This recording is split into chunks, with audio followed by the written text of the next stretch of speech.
This is News Fash, the podcast where fashion and news meet for your weekly dose of insider insights. I'm your host, fashion journalist Moshe Lundstrom-Halbert, and together we're going to stay up to date and open to learn about fashion from a variety of perspectives.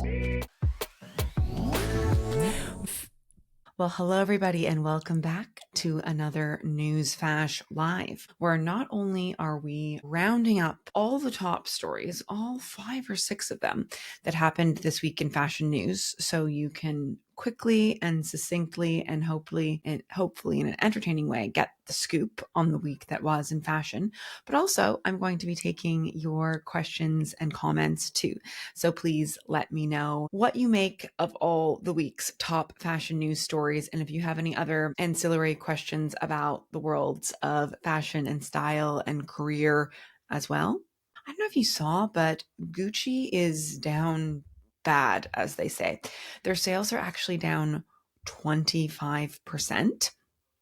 They projected 23%, and Kering shares fell 6% as a result. I'm getting a question right now that I feel the need to jump in with, which is, what is your favorite designer? Well, it certainly isn't Gucci and hasn't been in a long time, probably not since the Tom Ford days. Actually, I was like an early Alessandro Michele adopter from his first menswear season, but I think that look waned a little bit. I actually preferred his work more in the menswear space.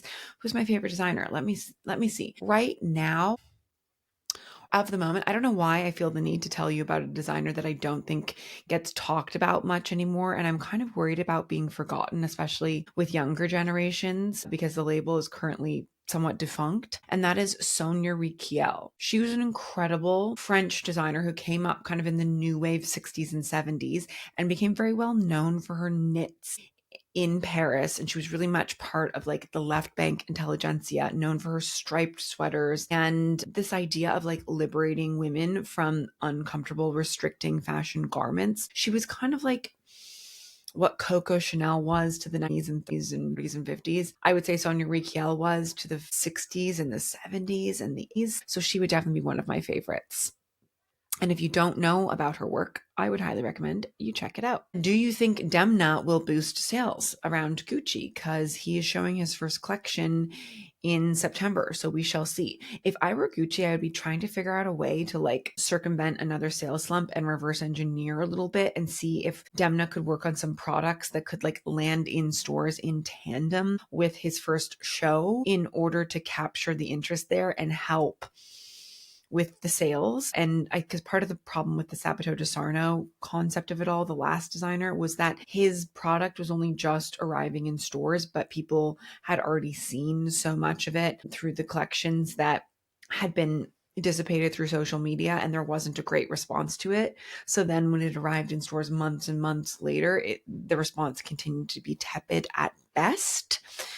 But yeah, it's a pretty tricky time for Kering, which is the parent company of Gucci, but Gucci represents like roughly 45% of their overall brand portfolio, which also includes Balenciaga, Alexander McQueen, Bottega Veneta, and what am I forgetting? Saint Laurent. So it's, the pressure is definitely on for Demna right now.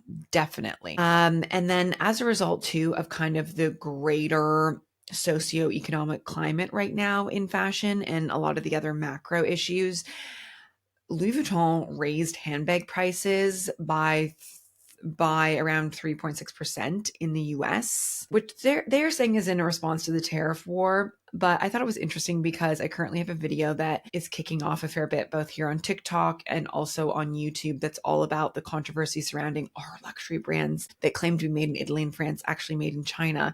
And somebody pointed out that I thought was a really interesting point of like, why is a French luxury brand that claims to make their products in France and Italy raising the prices of their goods in response to a tariff war with China? Make it make sense, because it's not making sense unless their things are made in China, which I've been very surprised to see how many people, and let me know if you're one of them on here, really buy into that whole conspiracy theory. Because I mean, I will say it is still a conspiracy theory. We haven't seen pure evidence of it, that a large portion of luxury goods and leather goods that claim to be made in France and Italy, but especially made in Italy, are using loopholes around the terminology for a substantial part needing to be made in the country of origin in order for them to put that name on the label, and maybe just putting on labels or buttons or straps or sleeves on something at the final stage. You can go listen to my last episode with my guest Mark Uquico, where we got into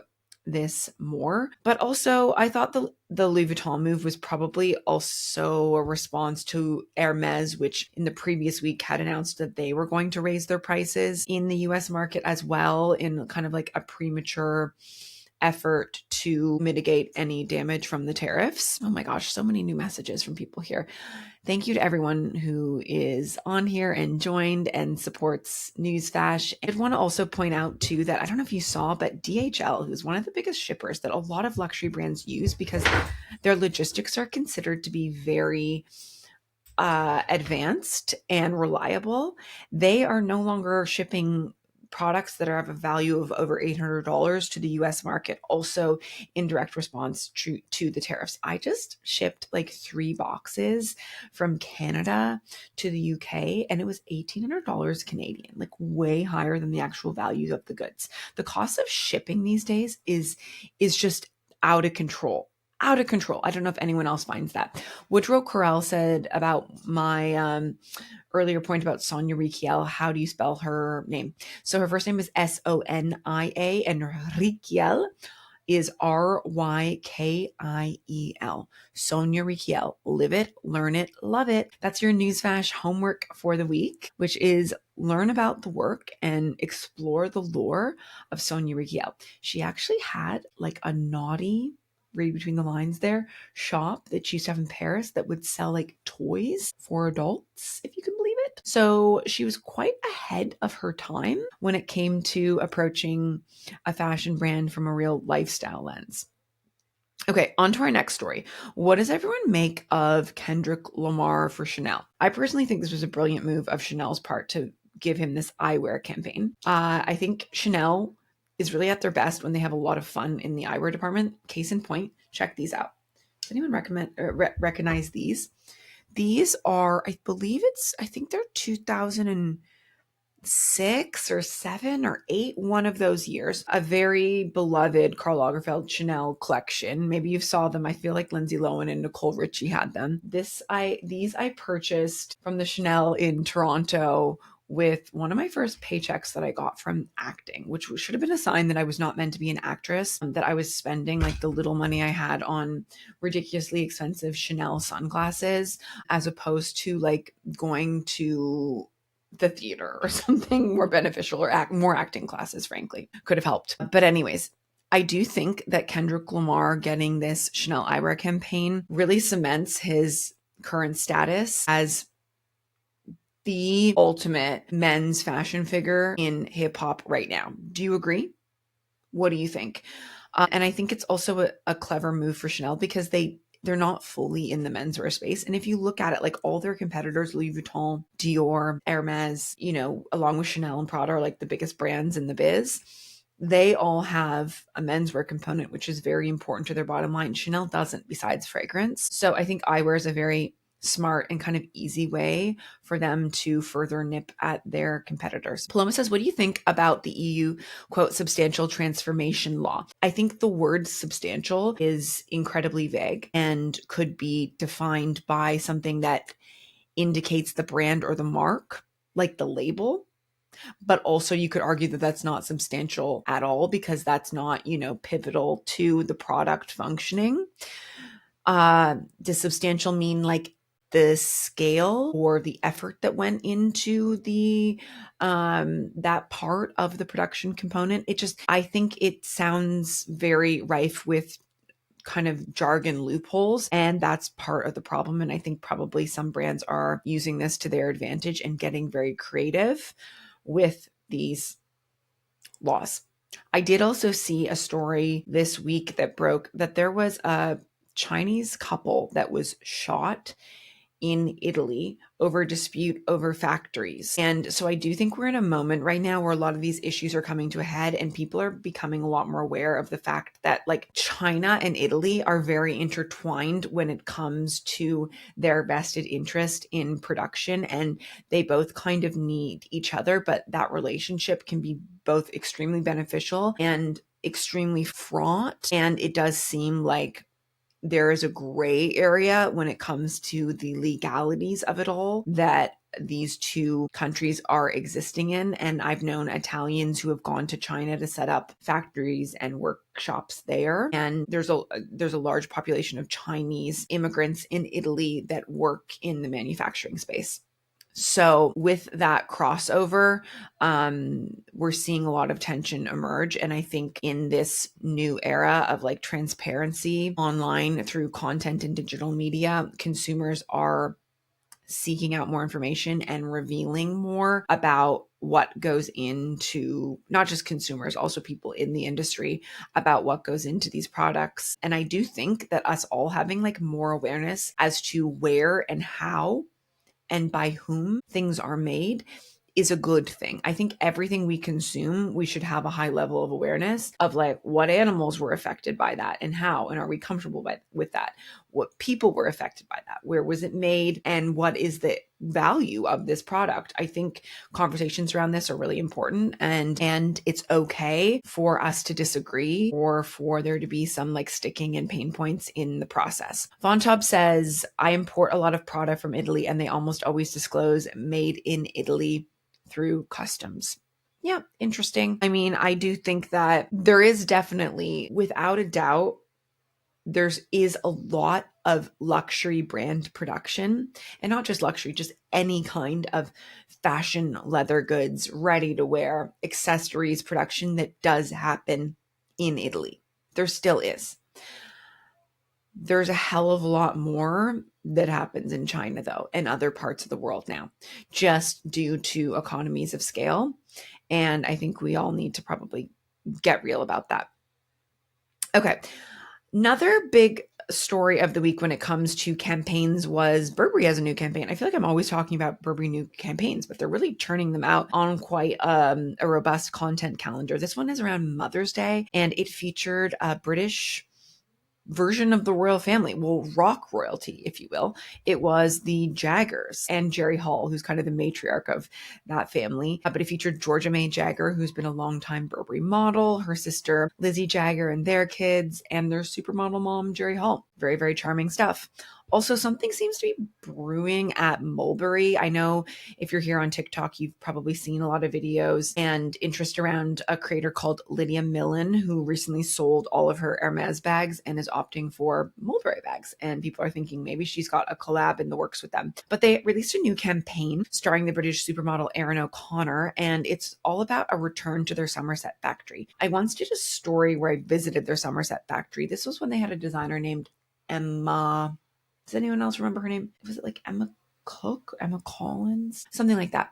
But she was very talented, and it was during the days when Mulberry really mattered. And Alexa Chung had her collab bag, and everyone wanted a Bayswater. And Kate Middleton was carrying a lot of Mulberry bags, and they would gift me a Mulberry bag every year or season. And as a junior fashion editor who couldn't afford designer handbags, that was like a really big coup for me, a really big treat. And I got to go to their factory in Somerset and see how they were made. So it seems like they shot the campaign in that factory, and it seems like they're returning more of their production to it. I think it had moved overseas and to other places in order to probably scale their business. But I think what they're realizing is like being distinctly British and having that like made in UK angle is really important to the Mulberry heritage and the credibility of the brand. What does everyone think? Is Mulberry due for a comeback? I don't know. I think it could be time. Does anyone care about Mulberry? I'm checking here. Glenn said, Ireland is having its first fashion week this year. You should come if you're visiting your sister. I really should. I would love to. Irish Fashion Council, please invite me. That would be so fun to check that out. You all know by now that most of my favorite designers are Irish. I have so many Irish designers that I love, love, love, from Jonathan Anderson to Simone Rocha to Michael Stewart. Jackie said, haha, the soft shade when you said when Mulberry mattered. Yeah, like Mulberry used to really be a brand that people really cared about and got really excited about their shows. And their shows were so fun and whimsical, and they would have incredible celebrities there. I think the last one I went to, I was sat right behind Michelle Williams, and it was in Claridge's hotel. It was just completely decked out. I don't know. It was kind of like if Burberry and Marc Jacobs sort of had a baby. That's what Mulberry used to be. Like distinctly British, but also really fun and connected to youth culture. I feel like Coach is maybe occupying a bit of that space right now. What do you think? We might be desiring some Mulberry bags in our future though, because they've been a bit quiet for close to a decade now. Okay, third story is, did you all see that MyTheresa has acquired, and the deal has finally closed, the Vuori and Net-a-Porter brands? So they're all forming together a new conglomerate that's called Luxe. And I just wanted to use this opportunity to say that if you are a Newsflash community member, I don't like saying follower because it feels cultish, you must know that it is Net-a-Porter. It is not Net-a-Porter. Please don't say that because it's just not correct. And the reason is because when Natalie Massenet, who is a real icon in the space of women in the fashion business, started Net-a-Porter, which was like the very first luxury e-commerce player. There was like one more before, I think, called Elux that was by LVMH, but she's the one that really took the concept and scaled it. The whole idea was based on pret-a-porter, which is the French word for ready to wear. And ready to wear does not mean it's ready to wear right now. Ready to wear means it's clothing that you can order off the runway and that will be produced to be in stores, as opposed to haute couture, which is ordered just one at a time for the individual and fit just for them. It's not produced in a size range the way that ready to wear is. Ready to wear just means it's produced in a size range. Pret-a-porter is the French term for Net-a-Porter, for ready to wear. And Net-a-Porter takes their name from that. Of course, there's like the double entendre of like a porter being somebody who delivers something, I guess. And I've even heard a lot of people here in the UK say Net-a-Porter. Maybe it's that sounds a bit cuter, but it's Net-a-Porter. Again, that's more fashion homework. If you hear anyone say Net-a-Porter, tell them they should be following Newsflash and they need to learn the correct term. Jackie said, but it's so much fun to upset the most pretentious person in the office by saying it with a hard R, Net-a-Porter. Is that, yeah, you think, so you think it's pretentious to say Net-a-Porter? I don't know. I don't think it is. I think it's just correct. Mr. Daly says, do you have any advice for young designers debuting their first collection this year? Lots of love. Thank you so much for being here. New designers debuting their first collection. Yeah, I think get really scrappy and creative when it comes to your presentation format. You don't have to spend a lot of money to have the greatest impact or influence. I mean, look at what Demna did when he was first at that mall. He was showing in like these really gritty, underground, kind of seedy, smelly nightclubs. Like I remember speaking to editor colleagues who had gone to those first shows, and I would ask them about it because it was generating buzz and I hadn't gone. And because I think originally it was on the men's calendar. Anyways, I remember them saying like, oh, it smelled terrible. Oh, it was so smelly. And I think that, clearly choosing like a venue that wasn't a pristine, flashy, expensive format is actually like part of what made Vent Mall capture attention and an audience, because they dared to be different with the format. So that would be my advice to new designers. Like think outside the box, because likely financial resources are not at your disposal. What is at your disposal is like youth, scrappiness, creativity, and chutzpah, which is a great Yiddish word and term and expression that everyone must know and everyone in the fashion industry must have, regardless of what you do. And chutzpah really means like guts, guts and grit and taking a chance. That's having chutzpah. And it's incredibly vital to activate the chutzpah within all of us in order to succeed. Javon 1984 says, is Sarah Burton dropping new handbag styles in her new collection for Givenchy? Yeah, there were a bunch of nice handbags in the first collection, quite structured and curvaceous, which is a style that she really enjoys. I have a few of her McQueen bags that also followed that suit. There was like a white top handle bag that's quite beautiful that was in one of the first few looks in the show that you should look up. But I think she definitely has her work cut out for her in that arena. I wonder who is actually doing the handbags for her at Givenchy, if she brought in a new designer or if they kept the one that was there, because I think there's definitely a growth opportunity there. And I don't feel like Givenchy has had hit bags since Riccardo Tisci, frankly. And I think they've kind of been coasting on the styles under his tenure for a while now. And they really need like a kick in the pants and some new, fresh ideas and products to covet. Okay, so the next story that I wanted to talk about was all of these different store openings we saw this week. So Vuori, which is like this big athleisure brand out of California, they're really known for their like peachy soft material, and they're beloved by tech bros and like people who travel. I see people who travel wearing it a lot. They kind of do that tapered jogger sweatpant. And these sort of dusty pastel colors. They opened a store in Chelsea in London, and then Varley, which is kind of like the British equivalent, but I think much more fashion forward and versatile because I wear a lot of Varley.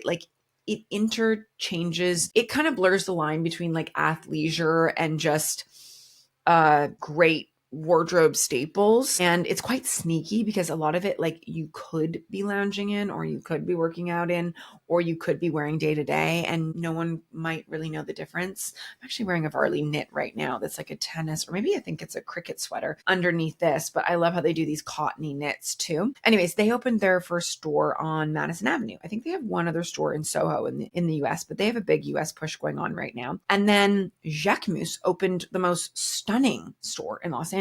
Like, I will be going there as soon as I get back to LA. You best believe.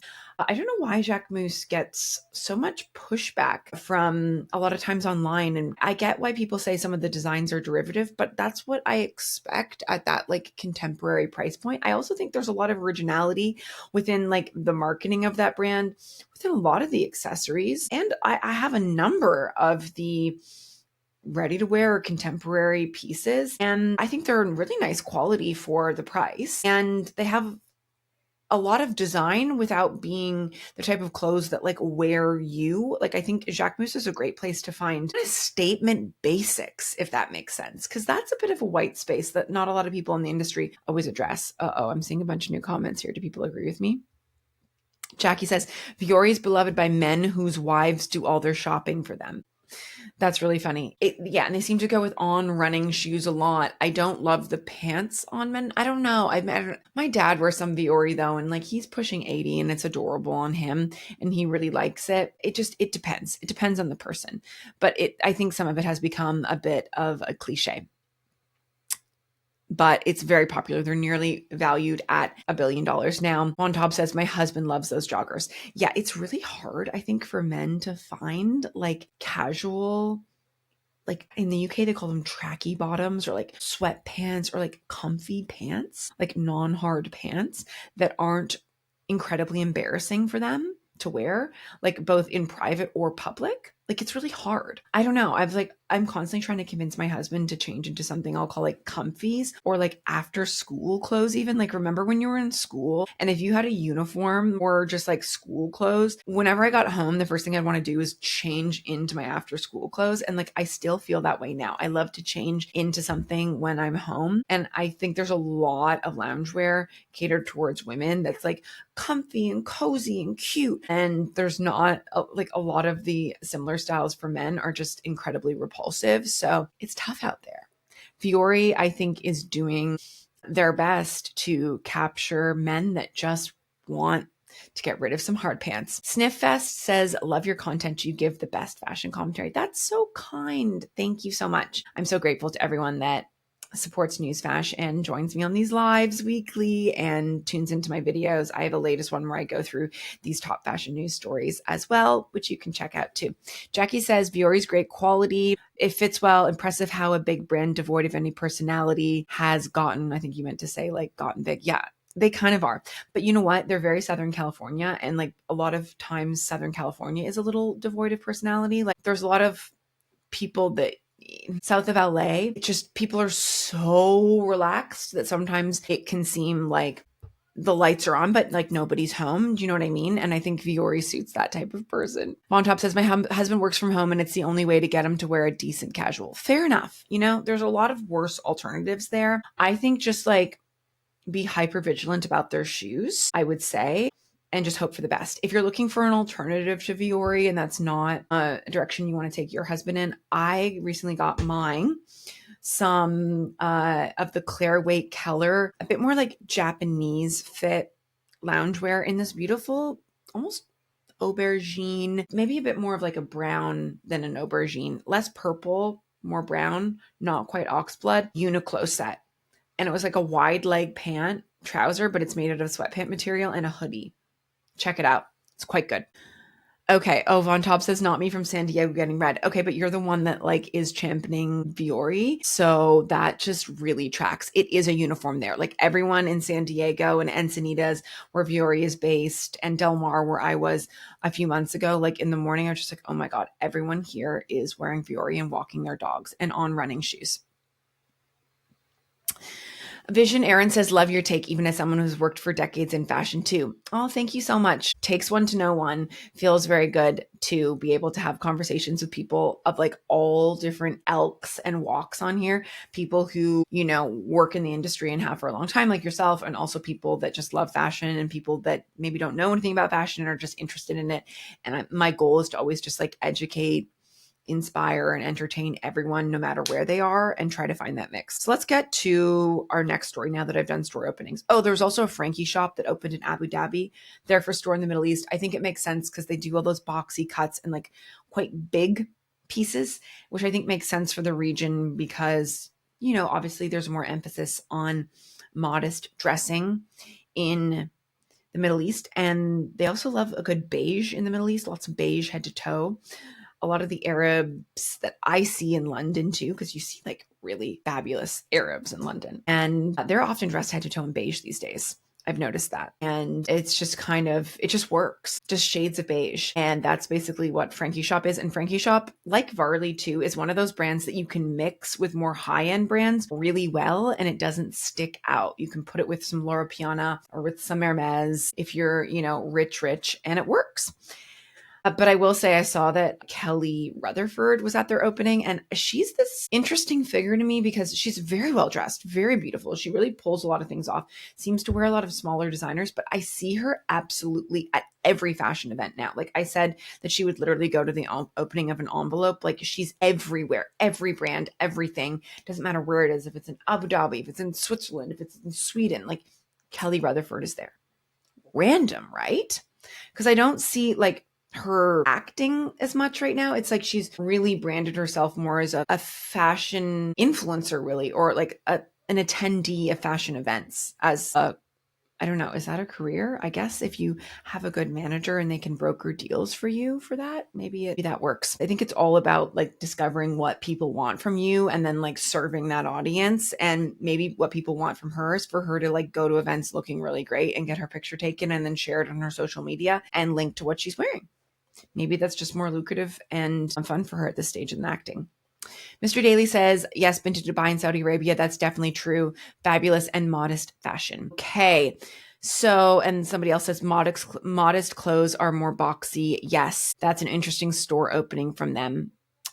Who do you want to see at Balenciaga? Woman? I'd love to see a woman at Balenciaga, wouldn't you? Especially, and not because I believe, not because I just want a woman for the sake of a woman, but because if you look at the DNA and the heritage and the house codes of Balenciaga, it's all about silhouette and shape and really avant-garde, experimental shapes. And I would love to see a female take on that and exploring the female form through the lens of the Balenciaga house codes. I just think would be really fascinating to see in this age and stage. And I don't think there's ever been a woman at Balenciaga as well. And if all else fails, can Nicolas Ghesquière just go back? Like that would be my ideal situation. I don't really care for what he does at Louis Vuitton, and I would love to see him back at Balenciaga. That's never going to happen though. They had a huge following out. Izzy Maybe Do It says, do you have any recommendations for chic gym wear brands? Indeed, I do. I do have a little bit of an obsession with workout wear. That's like the LA girl in me. Well, I like the onesies from Beyond Yoga. I do like wearing like a jumpsuit, like a head to toe one and done situation when I go to my Tracy Anderson classes, because I'm like pulling on things and it just, I find I'm adjusting myself less. I do really like Varley. They have some really nice sets too. Obviously, like Lululemon is a staple.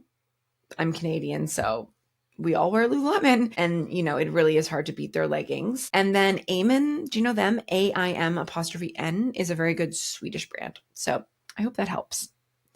I haven't jumped on the Adanola train, but they're very popular here in the UK. Natalie and Kate says, have you tried any literary sport pieces? No, but they're from Toronto and I'm kind of intrigued. Although when I checked out the website, it looked a little like the offering was a little like I didn't see a large assortment, and I didn't understand what the point of differentiation was right off the bat besides the art direction, but like in the product assortment. So have you tried literary sport? Let me know what you think. Izzy Made Me Do It says, I want to go to Tracy Anderson in London. Yeah, it's like in partnership with another gym in London. I would love to go, but you need a whole separate membership. So I just do it from home every day, which I really enjoy as well, because I'll be like listening to podcasts, or I'm listening to an audiobook right now of like my former assistant fashion editor, who is now a senior style writer at Vogue. His name's Christian Allaire, and he has a wonderful book called From the Res to the Runway, which is all about how he grew up on an Indigenous First Nations native reservation in Northern Ontario in Canada, and then found his way to Toronto for school, and then ended up in New York where he was my assistant editor. And then after we worked together for a number of years, he worked his way up and he's been at Vogue for like 7 years now. And I'm so proud of him. And it's an incredible story because so much of his work at Vogue revolves around championing Indigenous talent and shining a light on his people and their culture and how they use fashion as a tool to storytell and to celebrate their peoples and their traditions and their tribes. And I just think it's so amazing. Like, this is what we should all be seeking to do in no matter our field, but like especially in fashion, is like, how can we amplify other voices, and how can we take what is culturally authentic to us and find ways that we can make it part of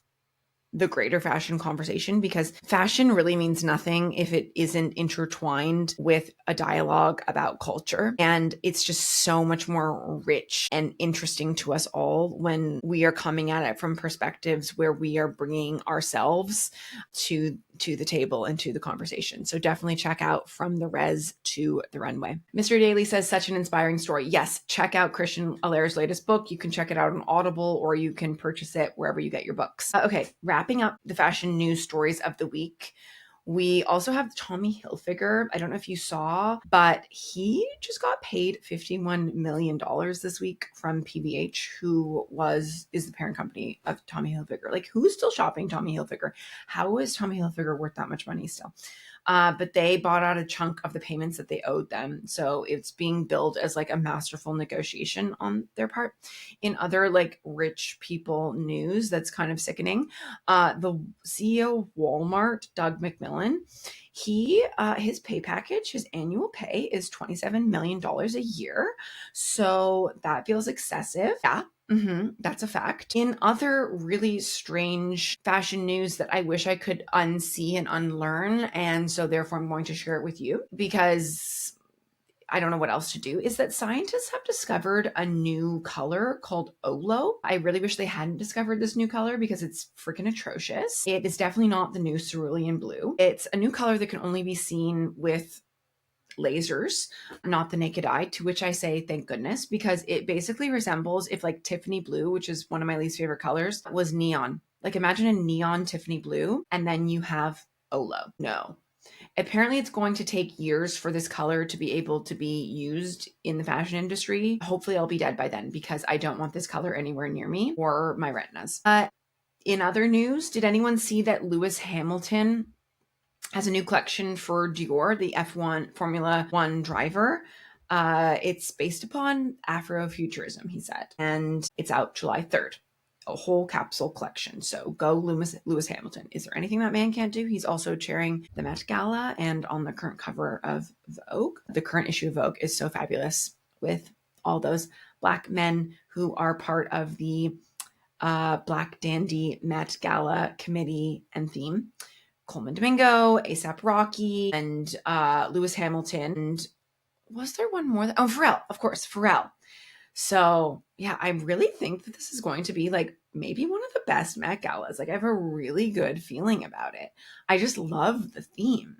And I can't wait to see not even just like the celebrities that are there. I care less about that. I cannot wait to see the exhibit itself. I will definitely be going to New York and seeing that because I just think what could be more inspiring than seeing how Black people through history in the US have dressed themselves, especially considering all the adversity. And I think a lot of times when you see people who are the best dressed, it's oftentimes people that have the best style are people within culture who are like the most disenfranchised or like pushed down. They often have the least resources or they're often the best dressed. I hate to say it, they're often the best dressed. Okay. People are saying facts. So true. Yeah. So, and I think that's another important thing to remember here. I think a lot of times with social media, you see a lot of people online showing you really expensive things that they bought and they have, and it can make you feel bad about yourself because you can't afford that. That thing, you can't afford anything. And I just want to remind you that some of the best fashion and personal style is developed when you're under pressure and when you don't have access to something and when you have to get creative and when you have to beg, borrow, and steal and find things that are not just, as easy as looking in a window and purchasing something out of it or clicking online and searching something, getting it immediately. You can get really tricky these days with a lot of online resellers and with auctions and with thrifting and with the secondary market and with just like, friends and family members swaps or maybe inheriting something or maybe asking family members if they have anything that doesn't fit them anymore or something you can borrow or just that like little tweak. It could be a scarf. It could be a piece of jewelry. It could be a piece of eyewear that like you wear again and again and again. It becomes your signature. And those are the people that we associate as having the best style. It's not the people that are wearing a new thing all the time and constantly trying to find themselves. It's the people that show you like that they know who they are and they have some consistency with how they show up in the world. Okay. Coleman Domingo is swoon. I agree. He's so handsome and just knows how to wear clothes so well, which is a skill. Not everyone has it. Yes to all this Lewis Hamilton cross promotion from Met Gala. Also, Lewis Hamilton, very well dressed. A lot of athletes don't know how to wear clothes very well, even though they have like oodles of cash, but they just don't have like the sauce, He has the sauce. I love how he wears clothes. Von Tops has been boycotting Walmart for 15 years. Congratulations. That's a wonderful record. Keep it up. LaFlace Plant says, what do you think about anti-fashion designers, example Demna, who don't care about the aspiration? I think designers like Demna can often serve for younger people or people who can't afford the products they're making as very inspiring in a way because a lot of the things that they put forth are already available and you can find them for much, much less. And in terms of being able to look at runway collections and make your own or find your own versions of it, I think he is definitely a designer that falls into that category. It's very like repurposed a lot of the time, the ideas and the pieces. Danny T says, where's the jacket from? This is actually a Nina Bing, who is Scandinavian. She's Swedish and Danish and a lovely lady that I know in LA. And it's very impressive what she's done in terms of starting off as like a musician and then becoming kind of an influencer and then having this brand she has stores like globally. Like, I don't think people talk enough about what an impressive brand that is. And, she's a female founder. She runs it with her husband. The product's really nice. The quality is always really good. It fits me really well. I have a lot of wardrobe staples from Nina Bing that like really fulfill that sweet spot in my wardrobe. I'm really drawn to a lot of Scandinavian brands that are in that contemporary price point. Like Totem is another one. I'm more drawn to brands like that than the Row for my like staple items. For the price point that the Row is selling their products for, I want something that just has like a more exciting design for me personally. Like I'd rather go to McQueen or I'd rather go to Comme des Garçons or Rei Kawakubo or like a really cool Japanese designer and get something like truly avant-garde and very interesting to me than like a basic staple piece like what they have at the Row. I don't know why I went on that little rant, but I just did. Vision Aaron says, speaking of Scandinavia, are you Swedish/Canadian? Yes, I am. I was born in Canada and my mom is Swedish and Icelandic. So yes, I've spent a lot of time in both of those countries and I feel very Scandinavian. And so that's that.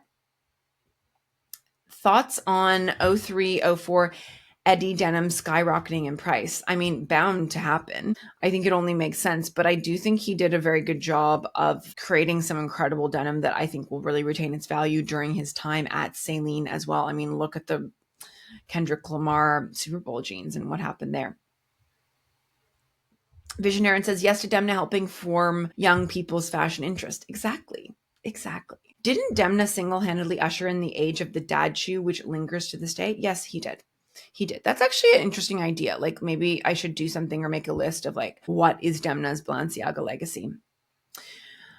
Carmen Archer said, how long have you been living in England? Will you move back to Canada? I am only in England part-time. I live in the US, in Los Angeles and Miami. And we also have a place here in the UK where we try to spend a lot of time as well. We love it here.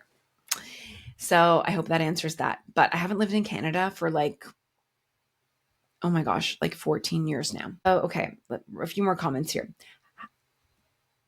I knew it from your great pronunciation. US and Italian citizen with Swedish grandfather, Otto Henriksson. Hello, fellow part Scandi. Was in Paris this weekend. Did you know that Phoebe has a shop in Galeries Lafayette next to Byredo? Iconic. Yes, I did. I think they're really trying to make that brand increase their distribution a little bit. I have seen it in real life. I saw it at Dover Street Market. I still haven't found anything super compelling from the new Phoebe Philo brand in my price point. The things that I've liked best have been the outerwear that's been like over $10,000. So far. So I haven't pulled the trigger on that yet. Don't you think that Raf did the dad shoe first? Yes, I do. But I think the proliferation and the absurdist version of it could be credited to Demna. Glenn said, do you ever do designer interviews? Yes, I've done a lot. You can go listen to past episodes of Newsflash where I did them. Just with all the travel, it's become really complicated to get on the same schedule as everyone. But one of my favorite designer interviews that I did was with Ronald Vanderkamp. We had a great conversation. He's like a Dutch couturier who shows in Paris, but we had a clip from that went viral and even got picked up by the Daily Mail where he talked about how of all the celebrities he's dressed, from Miley Cyrus to Katy Perry, Kylie Minogue, Kate Moss, that Celine Dion is his favorite because she's the only one that pays for things. And he was like, Celine Dion is like the best celebrity because she's like, I'm an artist, you're an artist, I pay you. That was a really bad French Canadian accent, but you get it. Celine Dion is just the best. The best. Actually working on something right now that's all about like really cool French Canadian women. And I don't think we talk enough about how many cool French Canadian women there are and that specific type of French Canadian coolness. I got thinking about it when I saw that moment that got embedded in all our brains from the last season of White Lotus of French Canadian actress Charlotte Le Bon in the custom Jacquemus look. And she's so cool. And then I started making a list of Charlotte Cardin, of the pianist, I forget her name, who's Bernard Arnault's wife, who's French Canadian, obviously Celine Dion, Alana Miles, Black Velvet, anyone. All these, the designer of Métier Fécal. There's so many cool French Canadian women, and we need to talk about it. Somebody says, love that Raf Adidas collab. I actually still own them. Yeah, he did. He had an ongoing collab with Adidas that I think was really popular and is still very popular in the resale market. I currently don't wear or support Adidas or like purchase any new Adidas stuff. I can't in good faith while they still are like, just after that whole Yeezy thing and that expose came out in the New York Times, the fact that they covered up for Kanye for so long when he was just being vile and anti-Semitic, not okay with that. Not okay. Okay. Thank you so much to everyone who joined me today. I hope you feel a bit more informed about the week in fashion that was. Without further ado, that wraps your news fash. I'm Moshe Lundstrom Halbert. Stick with me here and over on TikTok to stay up to date on all things fashion. If you have any questions or guest suggestions or feedback, please drop us a line at moshe@newsfashmedia.com.